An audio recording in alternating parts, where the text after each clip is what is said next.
I met a gypsy. I was Blue Crew, I guess you could call Okay, it. yeah. Yeah, but I was like supported from some like Thousand Oaks, you know that? Mm-hmm. Yeah, they helped me out on 125s and a bunch of people did. But anyway, then I went to Rock River and then I got a star deal. But yeah, the whole amateur transition for me was crazy because like I don't know if I've really said on podcasts, but like I was supposed to go to Geico. Oh.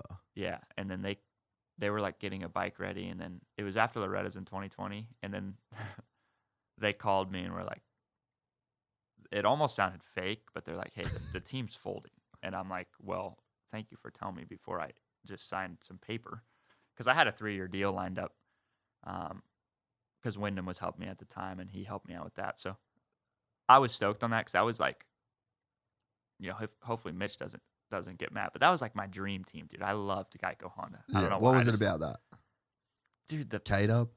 No, honestly, just like the bikes and like the gear setup, just everything about it seemed more, at that time, seemed more professional than any other team, in my opinion. I mean, you had, the other, KTM and all that, and like, I don't know, I just felt like Geico was just a sick looking team, and the bikes seemed good, and they handled well, and Had you ever rode Hondas? I rode Mumfords. I guess the team's folded, so I can't really get him in trouble. But yeah, we were out in the hills, and I hopped on his bike. You pushed him. He said, "No, please don't take my bike," and you were like, "Fuck you, Carson." And then you rode it. That's yeah, we got in a fight. Yeah, so it really wasn't his. He didn't have anything to do with it. No.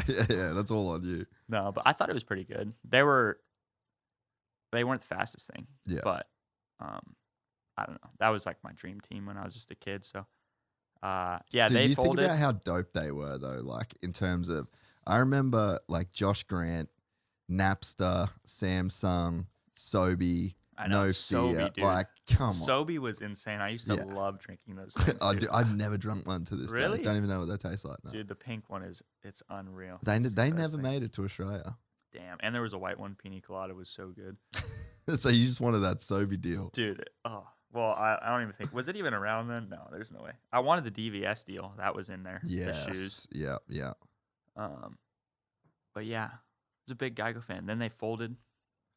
And then I had Mini O's at a race in Florida. Have you heard of that Gatorback? Yeah. So then I had to call Rock River back, and I'm like, hey, I need my bike for Mini O's. So then I go to Mini O's, and I was able to beat, there was like some star guys there like LeBlanc and Thrasher at the time. So I beat them luckily, and then, yeah, Will Hahn at the time was working for Star, and he walked in the motorhome and was like, here's a letter of intent.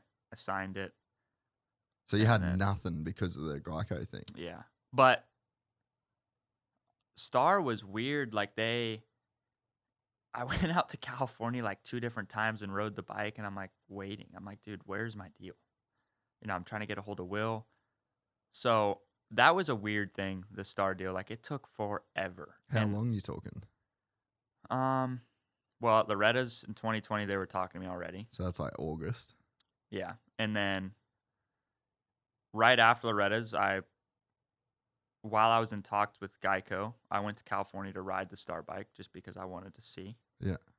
Was there for like two weeks riding with everybody on Swanee's program, everything. And then it was just like, all right, fly home. So I was like, okay, this is weird. And I'm expecting a call and then still nothing. Like it took a long time. And then, yeah, finally around, what would that be? Well, Thanksgiving, end of November at Mini O's. Like, yeah, luckily I did good at Mini O's, or else I would have never gotten. Yeah, they might have just been waiting. Yeah, they were. They just didn't trust.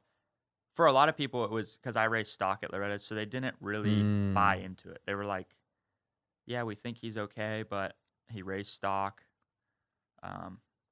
So no teams really bought into it, even though, there's like politics in racing. I wanted to race the mod class that year because I wanted to beat the Star guys on a Rock River bike really bad. But with the whole Yamaha thing, they wouldn't let me, so they made me race stock, and then Yeah, it was crazy. And how serious were you taking it at this point? Because you said you didn't really take Yeah. it like that serious. By then, I was. Okay. So 19 is when I moved away from Washington. Okay. And I moved to Louisiana to train with, who's now my practice mechanic now. He's at every race with me, but his name's Rob, and it was real deal. So I started working with him in 19 in Louisiana. And Was that at K-Dubs or around K-Dub? it was around K-Dubs at the time. He's the man, eh? Yeah, he's sick. Yeah. Yeah. He is the man. Yeah. Yeah, he's crazy. He wild. legit. Yeah. No, we've had some funny talks, but anyway. So yeah, I moved out there and I was so lost. I'm like, Rob has some funny stories of me. Like, I got out there and I think the first 3 weeks I was there, I only rode my dirt bike twice because the first day ate shit, hit my head, take like a week off. I'll never forget too, because I get back on the bike. And if you would have saw me back then, like, can you pull up? Oh, he's he'll out. be back in a sec. He'll be All back right. in a sec. Well, have you seen me back in like 2018 or 19? What I looked like? Maybe. Dude. I mean, I'm sure. We'll wait. I was like 5'5" and a little bit chunky, and I Really? had hair down to like my shoulders, dude. I was just You were on some grunge shit. I was. You were I was still. a You were loose- still in Washington. I was a loose cannon, dude. So I get back on the bike, I crash again, and I guess Rob called my parents and was like, "Hey, I think we need to think of something else. Like, I don't think this is gonna work out." Like, he literally called my parents and was Really? like, "This kid is." I had some speed, but I was just loose, and finally kept it on two wheels for a few months. Got a call from Rock River to ride a 125. Went back to a 125. And at the time, I was like people now would think I was insane because I rode a 125 at like 18 years old. Like, I was Really? way old for a 125. So you were just like late to the party across the board. Across the board, I was late. And Can you pull up a photo of Levi in 2018? see, Where would we find that? look up Loretta Lynn's 2018 Levi Kitchen. Levi Kitchen. See if there's a photo of me. It's priceless, dude. It is. What were you on? Like, what was your deal? I was just a kid You that just had no idea. no, I had long hair. I looked like a chick, and I was at the skate park more than I was at the dirt bike track. Way more. And fly fishing. Go to images. Let's see if we can find something. See, that's 2020. Yeah, see, there's all this shit from when you're a star. Yeah, that's Rock River. Gosh, dude, it's got to be something. Oh, is that you down the bottom there? Yeah, there you go. Pull him up. Because I was on Fox for years. But that's like, Dude, no way. that's 2016. That's fucking. But you could tell I'm a little bit chunky. Like, dude, Yeah, I yeah. You're I not- didn't train or anything. That's insane, dude. Yeah. So, So did you think you were going to be a professional motocross rider? Like, did you just not, like, you just didn't give it like that much thought? no, I mean, I wanted to, but it was like, and I'm glad I listened to the people around me because, like, my uncle and, like, so many people were like, dude, you have the tools. Like, I could see on a dirt bike, like, you can do it. Like, yeah, whatever. And I would just rather go ride my bicycle and go fishing. And, yeah, so, like, I remember I never rode a road bike until I got to Star. Like, I had never done, it was funny. I did some gym stuff in Louisiana and stuff, but, yeah, I was like, no, I've never rode a road bike. And they're all like, what? I was like, yeah. So, How far were you far behind the eight ball when it came to like the training side of it, do you think? Or like athletically, you were pretty sweet? I would say it just depends. Everybody does their own things. Like, when I got to Swanee's program, I mean, he probably would say otherwise. Like, there was definitely things I was struggling at, but I'd never done them. But I'm the type of person, like, I feel like there you go.